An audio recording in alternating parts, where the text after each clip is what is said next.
Statybų plėtra Lietuvoje, Latvijoje ir Baltarusijoje – galimybės ar iššūkiai verslui. Taip pavadintas bendradarbiavimo per sieną projekto dalyvių forumas vyko Panevėžyje. Į jį susirinko svečiai iš kaimyninių valstybių, Lietuvos verslo atstovai.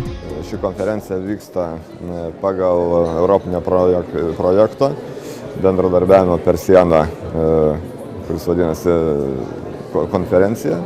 Yra vienas iš didžiausių renginių, tiksliau netgi pats didžiausias renginys, kuris daromas pagal šį projektą. Ir jame dalyvauja Lietuvos, Baltarusijos, Estijos verslininkai, aišku, ir mūsų savivaldos atstovai.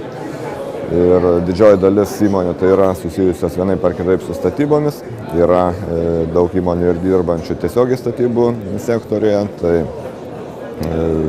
žodžiu, ir diskusija būtent ir vyks bendrai apie statybų srities situaciją šiuolaikinę ir Lietuvoje, Latvijoje, Baltarusijoje ir galbūt kažkokias tai išryškinsim galimybės, kaip galim bendradarbiauti, kaip galim pasiekti kažkokių tai bendrų interesų, surasti partnerių šiandieninėje konferencijoje ir turiu pabrėžti, kad tai yra vis tik tai tas projektas skirtas daugiau pasienio zonoje esančioms valstybėms. Tai ir tuo pačiu ir pasienio regionuose, ką mes turime ir Panevėžiui, arčiau sienos, tai būtent yra skirtas Panevėžio regionui. Tai nebuvo galima šio projekto vykdyti Vilniui ar Kaunui, kadangi mes esame arčiausiai, nes Latvija čia pat, aišku, Latvija su Baltarusija ribojasi irgi, tai žodžiu, tas ir ta konferencija ir skirta būtent šitiem tikslam. Konferencijoje aptartos verslo galimybės, ES standartai statybų inžinerijos srityje, pristatyta statybų sektoriaus apžvalga ir plėtra pasienio regiono šalyse, statybų sektoriaus problematika ir pokyčiai. Nežiūrint, ar tai pasienio kraštas ar ne, Lietuva ir Latvija yra labai nedidelės rinkos. Aš galvoju, kad tiek Latvija, tiek Lietuviai šiandieną būtent suka galvą, kaip pradėti taikyti išmaniasias technologijas statybos sektoriuje ir abiem, tiek pasienio, tiek nepasienio rinkom yra ta pati aktualija.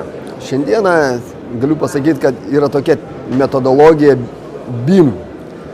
Jeigu įvesite į Google paiešką Building Information Modeling, tai jums išmes daugybę informacijos ir pamatysite tokią tendenciją, kad pasaulyje paskutiniai didžiausi statiniai, sudėtingiausios statybos statomos taikant BIM metodologiją.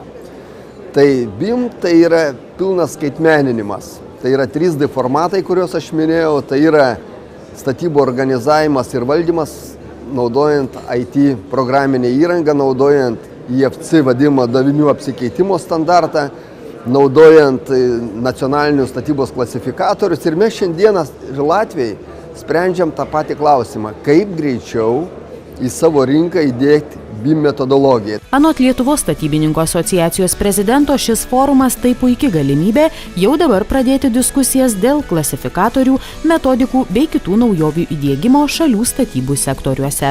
O bene svarbiausia šiame forume kontaktų mugė, kuris statybų verslui dar plačiau turėtų padėti atverti duris visose 3 valstybėse.